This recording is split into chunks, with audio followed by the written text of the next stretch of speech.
قالت اطلق اصابع عندي هديه قلت اياها. قلت لها شنو هديتك؟ قالت غمض عيونك وانا غمضت عيوني لثمتني ببسطه سوداء. وبسطه لو شالها؟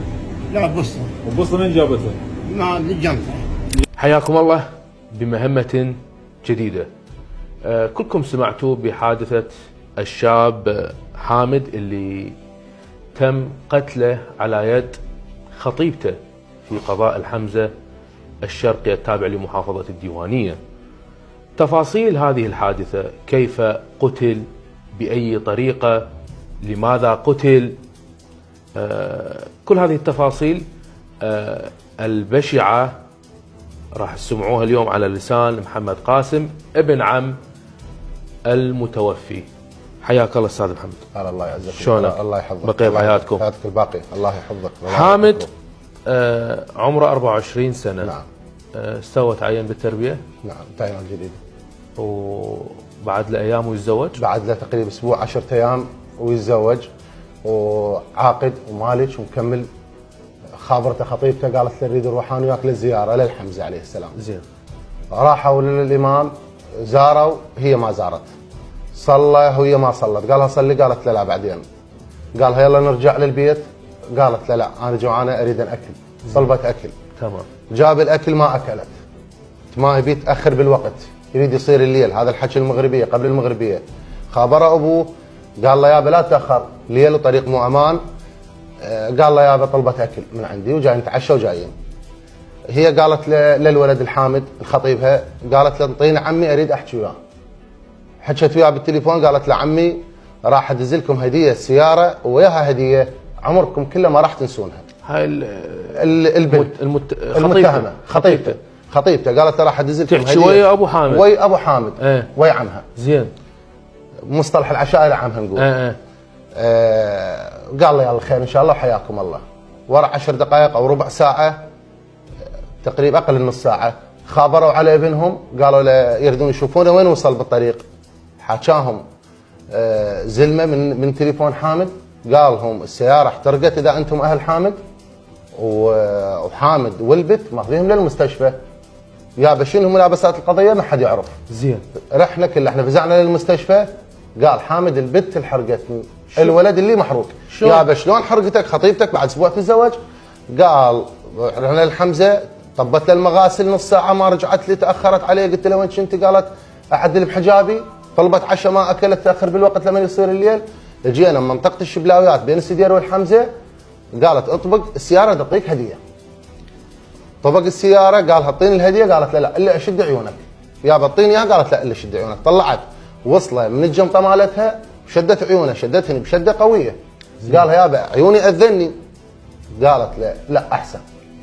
يقول شدت عيوني ماكو ثواني ورا شدت العين احترقت انا والسياره. قمت اصيح بس يا علي يا علي ليش هيك؟ هاي لفظته هو.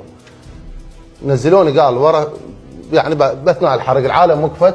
نزلوني شباب من السياره ومره ورجال عندهم ستاركس، المره ذبت العبايه عليها ولما احترقت عبايتها وجابوا للمستشفى. وهاي الحادثه. دون اقواله؟ دون اقواله، فيديو موجود. عندكم فيديو؟ موجود الفيديو عندي وهسه انطيك اياه. خلي الاحبه الكرام خلينا نعرض لكم هذا المقطع الفيديوي لحامد بعد ان تعرض للحرق وهو يروي تفاصيل القضيه. خلي نشوفها ولنا عوده. خابرت ابوي قالت له عمو ترى اجي لكم هديه وسياره، خش سياره. راح اودي لك سياره؟ قال لي اطلع نحن، انا ما عندي منا هم شفت انه تستخدم الموبايل بسرعه من موبايل هبيته وتقلب بيه وش اسمه هيك، هم لفت انتباهك هيك؟ لا. ما يعني موبايلها ما استخدمته، ما خابرت، ما نزلت بالسياره فرشت؟ بس هي ما اكلت. ها؟ ما تعشت. ما تعشت. ركبت جيت على الطريق. ايش قالت لك وصلنا للجراج.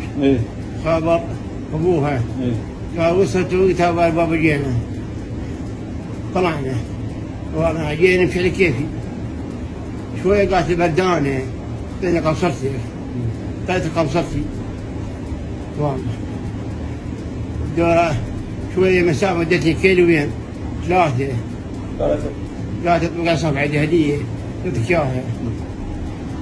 جهه نزلت عن الشارع على العراصيف. ايه على راسي اترابي. على الترابي باتجاه الديوانيه. اتجاه الديوانيه.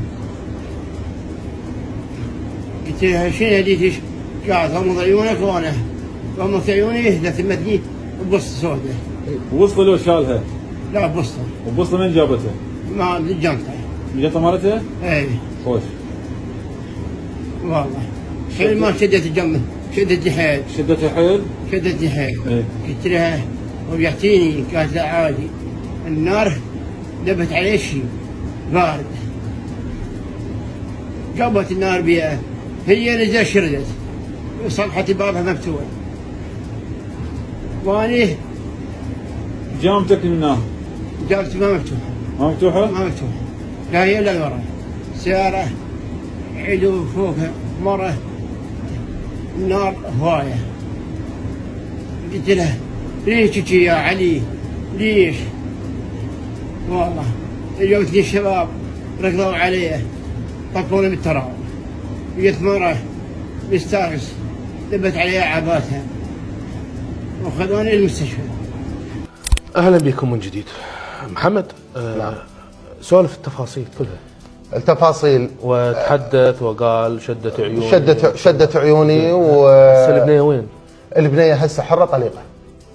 من هذا الكلام اللي هذا الوضع اللي تفاجئنا به، بان هي جريمه مرتكبه، الجاني يسرح ويمرح ولا كان اكو شيء صاير. احنا عملنا بالقضاء كبير، احنا قضيتنا تسوفت، عبالنا القضيه مشت بمسراها، لحد الان ما بين شيء. الولد توفى. الولد توفى. الله يرحمه. شلون يعني شردت لو لا شنو؟ طلعوها بكفاله 5 ملايين دينار. وهسه لحد الان البنيه خارج السجن. دقيقه محمد، البنيه اللي كتلت اللي كتلت الولد وفقا لحديث حامد وجنا عليه حامد الله يرحمه، واللي دونوا وفاه الضباط طلعت بمكفله ب5 مليون. نعم طلعت مكفله، والبنت لحد الان خارج السجن حتى بعد وفاه حامد؟ حتى بعد لحد هاي اللحظه. البارحه حامد متوفي الساعه بال8 الا او ب8 الصبح، ولحد الان البنت خارج السجن وبقت على كفالتها. احنا عملنا بالقضاء كبير، واحنا عبالنا هسه البت بالسجن. اذا اكو دافع لها نريد نعرف نتائج التحقيق وين وصلت. لحد الان ماكو نتائج. شكرا لك. الله يحفظكم. الله يكون الله بخير بحياتكم. احنا حياتك الباقيه، احنا ما عندنا غير هذا الصوت الحر. أنا بخدمتكم خادم ربك. الله يحفظك. وأنا أملي كبير حقيقة بالقضاء العراقي أنه يحقق بالموضوع، على أمل أنه يوصل لنتيجة. يجوز البنية ما كاتلة ويجوز البنية كاتلة، الله أعلم. وأترك حق الرد أيضا مكفول للجميع. السلام عليكم ورحمة الله وبركاته.